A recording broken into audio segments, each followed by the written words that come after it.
Washington loves talking about bipartisan and consensus. But if you really think about it, even the media, for example, when does the right of center media and the left of center media, when do they see eye to eye? When do they come together? War. Time and time again. Whenever there's a war, both the New York Times, Wall Street Journal, they got their pom-poms and their short skirts on, and they're playing their cheerleader role. And again, this is what bothers me a great deal is you get very, very few people pushing back and asking questions that are necessary. Starting to see it in the Republican field. You are. Donald Trump, give him credit, questioning what's going on in the Ukraine. Vivek. But, you got RFK Jr. on the Democratic side. I want to share with you something here. This bothered me. It should bother you as well. Democratic Senator Richard Blumenthal. He was the fake Vietnam veteran from Connecticut, just back from a trip from the Ukrainian capital where he met with President Zelensky.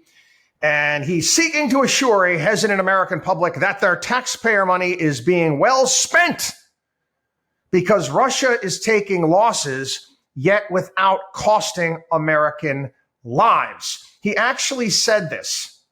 And obviously, right away, this got picked up and got put all over Russian media. It's not propaganda. He said it.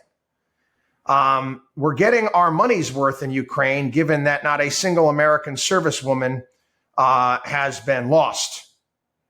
Even Americans who have no particular interest in freedom and independence and democracies worldwide should be satisfied that we're getting our money's worth on our Ukraine investment.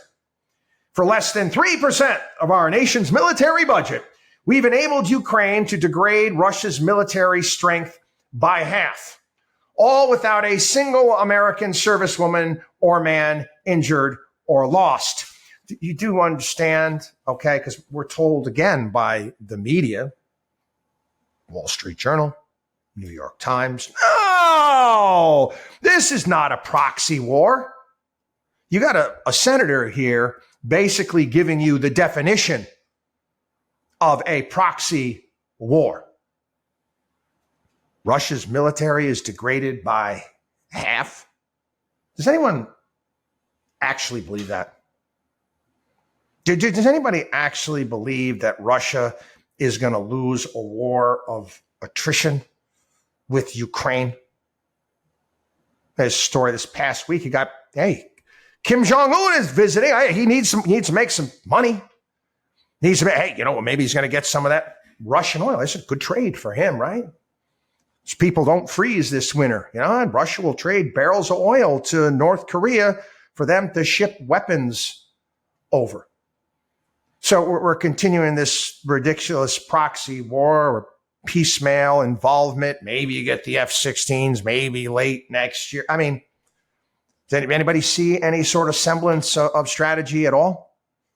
Other than, the only strategy I see is death and destruction, meat grinder, killing field. That's safe. But it hasn't been this bad in Europe. This is the worst it's been in Europe since World War II, by far.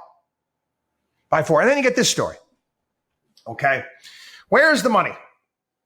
Military graft becomes a headache for Ukraine.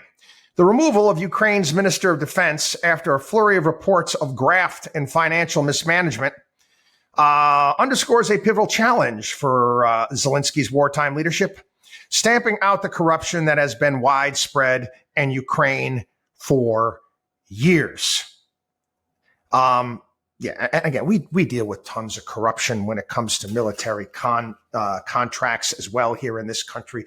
We've gone over all the graft and nonsense that took place in Afghanistan and contractors building gas stations that'll never be used and on and on and on. But we're also the United States of America. And for whatever reason it may be, I guess our people in charge of the Pentagon feel like it's okay, we can lose money, we're rich. You do realize that Ukraine, nobody ever talks about this. Ukraine is the poorest country in Europe. The poorest country in Europe. It is a lower per capita GDP. Lower per capita GDP than Kosovo. Yeah.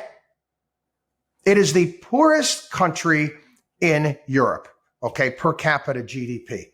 I find it interesting, all these politicians loving to do business in these countries that everybody's really, really poor. Yeah, again, because what do they have? They have people that are they got a lot of people that are really, really poor, and they got a few people that are really, really rich, the oligarchs. That's who you want to do business with. It's the same thing that we're seeing right now, not getting a lot of coverage in our media when it comes to Africa. One coup after another coup after another coup. Obama's man in Gabon, Africa, just got tossed out by the military dictatorship comes in. I mean, his entire family's been stealing from that country for years.